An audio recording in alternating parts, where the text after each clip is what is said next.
कोई नई चीज मिलती है तो मन बहुत खुश होता है, लेकिन कुछ दिनों बाद वही चीज पुरानी और उबाऊ लगने लगती है। जो चीज कल तक हमारा परम लक्ष्य थी, वही आज हमें उबाऊ लगने लगती है। इसके पीछे क्या कारण है? कभी सोचा है आपने? यदि वो चीज या लक्ष्य वास्तविक सुख नहीं था, तो वास्तविक सुख क्या है? चलिए इस बौद्ध कहानी से समझते हैं। इससे पहले कि आप इस कहानी में खो जाएं, चैनल को सब्सक्राइब जरूर कर लें। तो चलिए कहानी शुरू करते हैं। एक आदमी सर्वोच्च सुख की तलाश में था। वो जानना चाहता था कि सर्वोच्च सुख क्या है। सर्वोच्च सुख की तलाश करते करते वो एक धनी आदमी के यहाँ पहुँच गया और धनी सेठ से बोला, तुम्हारे पास तो खूब सारा धन है, तो क्या तुम्हें तुम्हारा सर्वोच्च सुख मिल गया है? धनी आदमी कहता है, कैसा सुख? मेरे पास इतना धन नहीं है जितना राजा के पास है। मेरे पास भी उतना ही धन होना चाहिए जितना राजा के पास है। आदमी धनी आदमी की बात सुनता है और वहां से चल देता है। इसके बाद वो एक गरीब आदमी के पास पहुंचता है और गरीब आदमी से पूछता है, क्या तुम्हारे पास कोई सुख है? गरीब आदमी कहता है, मुझे आज का भोजन मिल गया है, यही मेरा सुख है। अगर मैं कल के भोजन के बारे में सोचूंगा तो दुखी हो जाऊंगा, क्योंकि कल का भोजन मुझे मिलेगा या नहीं मिलेगा ये मुझे नहीं पता।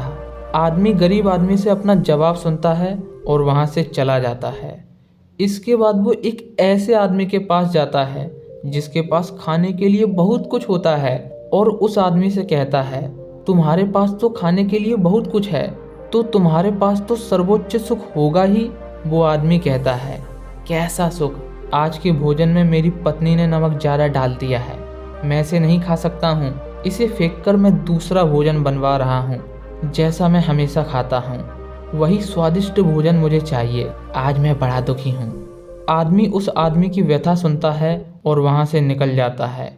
इसके बाद वो एक सम्मानित आदमी के पास जाता है और सम्मानित आदमी से कहता है, आपके पास तो इतना मान सम्मान है, आपके पास तो सर्वोच्च सुख होगा ही। सम्मानित आदमी कहता है, कैसा सुख? मैं बहुत दुखी हूँ। मेरा एक मित्र है जो मुझसे ज़्यादा सम्मानित है, जिसे देखते ही लोग उसकी तरफ खींचे चले जाते हैं। जब वो मेरे साथ होता है तब कोई मेरी तरफ ध्यान नहीं देता है। मुझे अपने मित्र जितना ही सम्मान चाहिए है। आदमी उसकी बातें सुनता है।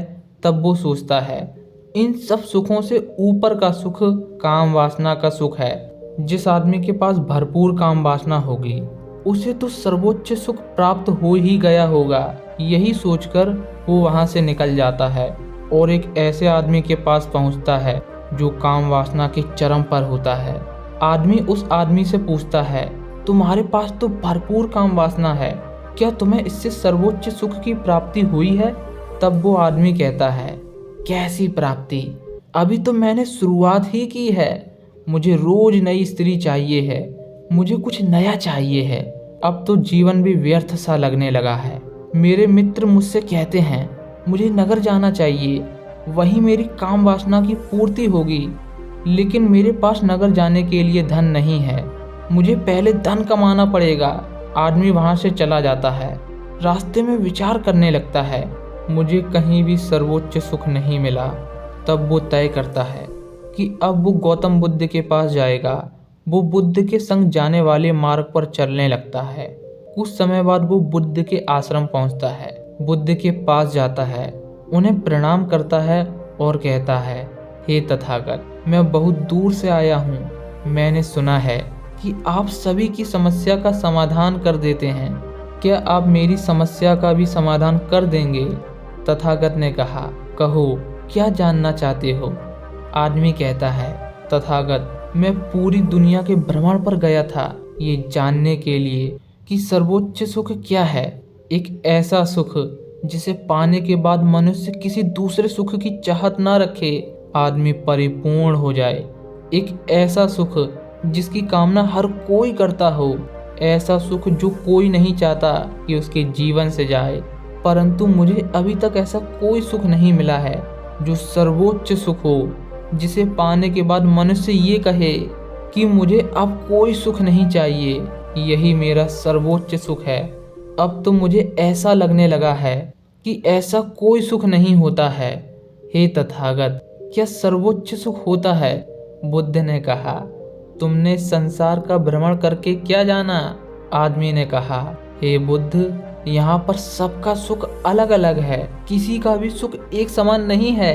यहाँ पर कोई सुखी रहने के लिए राजा के जितना धन चाहता है, कोई काम वासना में अपना सुख खोजता है, कोई भोजन में सुख की प्राप्ति करता है, तो कोई सम्मान को अपना सुख मानता है, कोई किसी के दुख में अपना सुख ढूंढता है। बुद्ध ने पूछा, क्या ऐसा करने से उनको सुख की प्राप्ति हुई? आदमी कहता है, हे तथागत, मैंने देखा है जब मनुष्य अपने सुख तक पहुंचता है, जो वो चाहता है वो उसे मिल जाता है, तब उसे बहुत खुशी होती है। लेकिन ये सब कुछ समय के लिए ही होता है। कुछ समय बाद उस सुख की महत्ता खत्म होने लगती है और वो फिर से नया सुख खोजने लगता है। यही चक्र निरंतर चलता रहता है।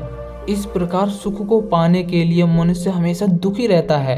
हे तथागत, ये कैसी दुनिया है जहाँ लोग सुखी होने के लिए दुख को खोजते हैं? बुद्ध मुस्कुराने लगते हैं और कहते हैं, अच्छा ये बताओ, जो राजाओं की तरह धन चाहता था, क्या उसके पास धन की कमी थी? जो काम वासना चाहता था, उसके पास काम वासना की कमी थी? जो स्वादिष्ट भोजन चाहता था, क्या उसके पास 2 वक्त का भोजन नहीं था? और जो सम्मान चाहता था, क्या उसके पास सम्मान नहीं था? तुमने देखा है, इनके पास वो सभी सुख थे जिनकी वो चाहत रखते हैं, जिनकी वो कामना करते हैं, फिर भी ये दुखी थे। इनके दुख का यही कारण है कि इनको अपना सुख दिखता ही नहीं है। इनको दिखता है तो वो है कमी। दूसरों के जितना पाना चाहते हैं, उतना मिल जाने के बाद फिर से किसी और से अपनी तुलना करते हैं और ऐसे ही अपनी तुलना करते रहते हैं और दुखी होते रहते हैं। कभी भी अपने सुख को जीते नहीं हैं। कभी भी ईश्वर को धन्यवाद नहीं करते हैं कि ईश्वर ने उन्हें ये सुख दिया है। इसके बाद बुद्ध ने कहा, दूसरों के पास जो है उसे पाने में सुख नहीं है, सुख तो उसमें है जब मनुष्य अपने पास जो है उसमें आनंद अनुभव करता है। हम अपनी आंखों से ये संसार देख सकते हैं, प्रकृति का सौंदर्य देख सकते हैं, अपने सुख को देख सकते हैं, लेकिन हम अपनी आंखों से देखते ही क्या हैं? हम केवल वासना देखते हैं, जो सुख का लालच देकर दुख की ओर ले जाती है। अंत में हमें दुख ही प्राप्त होता है। आदमी बुद्ध से पूछता है, हे बुद्ध, तो क्या सर्वोच्च सुख नाम का कोई सुख नहीं है जो मनुष्य के जीवन में एक बार आ जाए तो वो पूर्ण रूप से संतुष्ट होकर अपना जीवन जिए? इस पर बुद्ध ने कहा, इस संसार में सर्वोच्च सुख है और वो है मौन रहने का सुख। मौन रहने में ऐसा सुख है जो सभी सुखों को पीछे छोड़ दे। ऐसा सुख है जो एक बार मनुष्य के जीवन में आ जाए तो वो किसी और सुख की कल्पना ना करे। मौन में विराट सुख है, मौन में अनंत सुख है। आदमी ने कहा, बुद्ध, ये सुख कैसे प्राप्त किया जाए? बुद्ध ने कहा, ध्यान करने से। ध्यान ही एक ऐसा मार्ग है जिससे मौन रहने का अनंत आनंद प्राप्त किया जा सकता है। आदमी बुद्ध को धन्यवाद करता है और एक सम्मान का भाव लिए चला जाता है। उसे तो सर्वोच्च सुख मिल गया।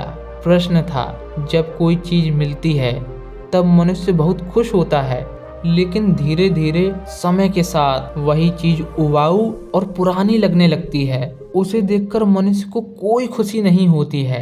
ऐसा क्यों होता है? इसका यही कारण है कि वो वास्तविक सुख नहीं होता है।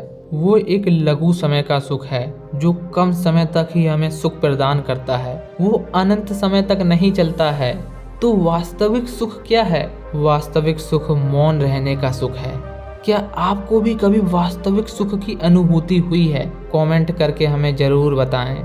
यदि आपको ये वीडियो पसंद आई है तो इस वीडियो को लाइक कीजिए और अपने दोस्तों में शेयर कीजिए। और ऐसी ही कहानियों के लिए चैनल को सब्सक्राइब करके बेल आइकन को ऑल पर सिलेक्ट करें।